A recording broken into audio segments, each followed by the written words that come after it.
This video, me and my team researched and covered an extremely apparent issue on the present day, the banning of popular app TikTok and social media giant WeChat. On the 6th of January, Trump proposed executive orders banning TikTok and WeChat if parent Chinese companies did not sell them. In this video, we discuss whether Trump's decision was justified through his logic of security issues, or if it merely was an overreaction to a non-existent problem, costing millions of TikTok and WeChat users across the nation. Before we begin, only a small percentage of viewers are actually subscribed, so if the video ends up being enjoyable, please subscribe. It's 100% free and you can always unsubscribe. Enjoy the video.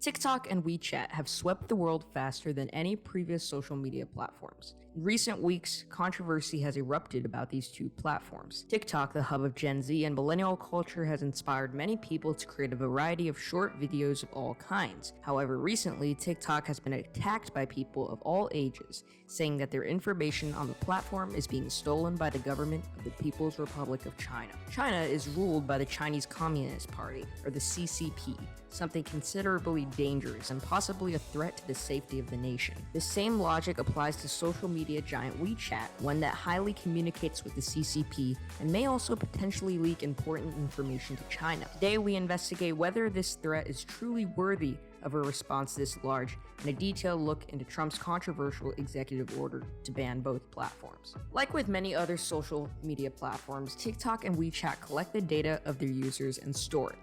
While a necessary function, as this information is needed in order to filter content to users, there are worries about how this information is used and whether or not it would be harmful. These concerns are not unfounded, as social media company Facebook has faced criticism from many over how it handled its users' data. However, ByteDance and Tencent, the parent companies of TikTok and WeChat respectively, are both based in the People's Republic of China, which we will call China for brevity and simplicity, and are therefore bound by its laws. One law in particular, the National Intelligence Law of 2017, establishes an obligation of all citizens and organizations to aid the state with its national intelligence work. This makes many fear that the CCP is taking data from ByteDance's servers and using that information to gain an insight into the lives of all TikTok users. While these servers are based abroad, that does not stop the Chinese government from accessing them, as they are operated by a Chinese company. On top of this, TikTok is known to take more information than necessary to provide its services, according to the ACLU. This information is also sent to advertisers, a practice that Facebook faced scrutiny over in 2016. TikTok is also known to have previously had many exploitable bugs that could allow hackers to use for their own malicious purposes. But as of now, these bugs have been fixed, but there could be a potential for more. TikTok's predecessor app, Musical.ly, was fined $6 million by the Federal Trade Commission for illegally collecting the data and locations of minors using the app without their parents' or guardians' permission. But TikTok has stated that they have fixed the system for minors. Many people in the Western world are accustomed to a certain amount of privacy in their lives, and that includes their digital lives. Because of the threat of the information being stolen, many citizens of the US, including President Trump, would argue that banning TikTok would be a good idea. But there is also another service, also provided by a Chinese company, that is also facing a ban. This is WeChat, an online messaging platform owned by Tencent Holdings Ltd. WeChat, while nowhere near as well known as TikTok in the US, is also facing a ban over the same reasons as TikTok, this being data privacy. WeChat is a popular Chinese messaging app used by many, including those living in the US, to message family in China. It also has many extensions such as WeChat Pay, which is aptly named for payments. There is quite a bit of evidence that there is extensive monitoring of conversations by mostly political heresy. This shows that every message sent on the platform is being monitored and nothing is private. As well as this monitoring system, there is evidence from the Dutch researchers Gevers that many conversations are stored and their senders documented. According to Gevers, who in March 2019 found a government database that stored 1 billion conversations, including 3.7 million messages. Every single one of these messages had been tagged with a location, and for those sent by Chinese citizens included their national identification numbers. And a large number of messages were sent by non-Chinese citizens,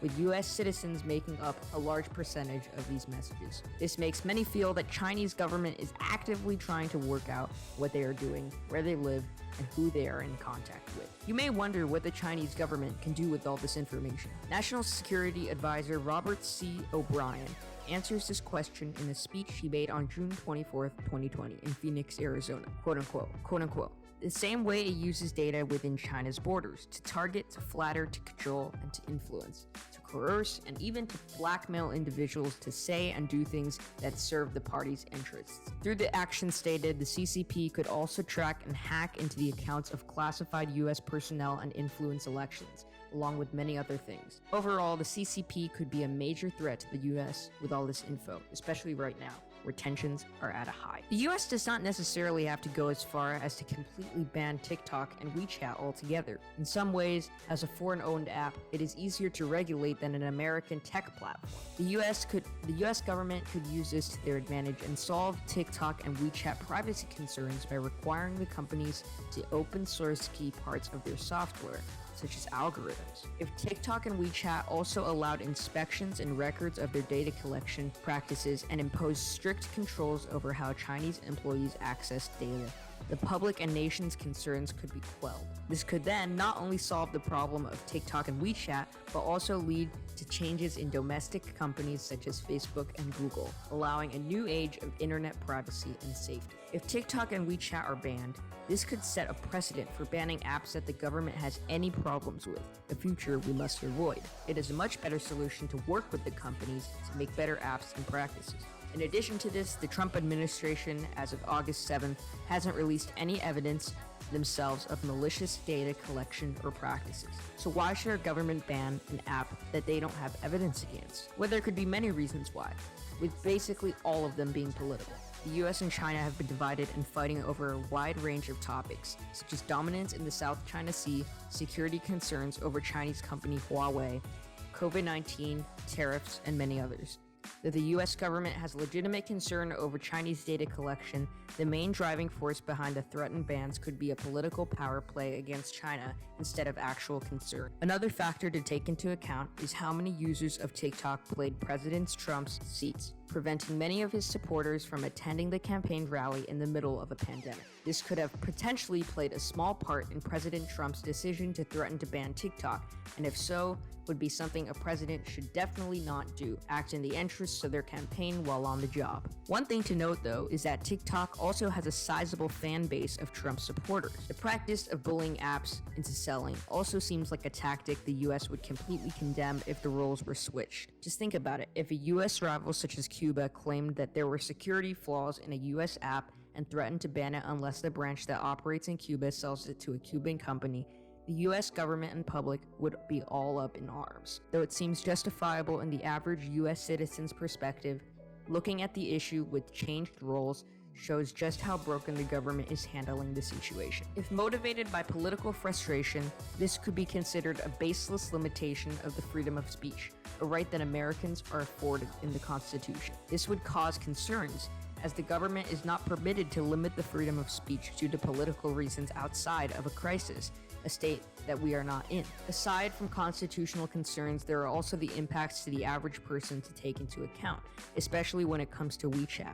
WeChat and its ecosystem have many uses, and for some are an important lifeline to families. For example, Chinese citizens, including students living around the United States, often use WeChat as a method of communication to interact with their families while abroad. If banned, this would seriously hinder the ability of those abroad to communicate with their families in their home country. As mentioned, WeChat has an ecosystem, and this includes WeChat Pay, an application much like Apple Pay, where you can pay, collect, and send money. If banned, this would cut off the ability of students to get money from their families, making studying in the US much more difficult. As Chinese students make up the largest cohort of students from abroad, this would be a big hit to the US education sector, and WeChat being used by many to communicate with family in China. The outcomes of the debate over these two apps could potentially heavily affect all of its users. The government fears that TikTok and WeChat could be used by the CCP for their own purposes such as censorship, targeting, influence, and such. TikTok is also known to have exploitable weaknesses in its design that hackers could take advantage of, so it could be even more insecure when it first appears. WeChat has been known for monitoring conversations and posts, with many being temporarily banned or censored for political content that isn't favorable to the Chinese Communist Party. On the other hand, many argue that banning both apps would set a dangerous precedent for similar situations. Working with the company and using the government's power over foreign apps to fix problems and quell concerns would both be productive for both sides and lead to more international cooperation and understanding. It would also set a more positive precedent for checking internet companies, not only foreign but also domestic, creating a new age of internet privacy. In short, there is no clean-cut answer to the debate over TikTok and WeChat. Both a ban and not banning the apps have their positives and negatives, but for the time being, we can say that the impact of the decision will be huge and heavily contested. Thank you for watching, and see you next time.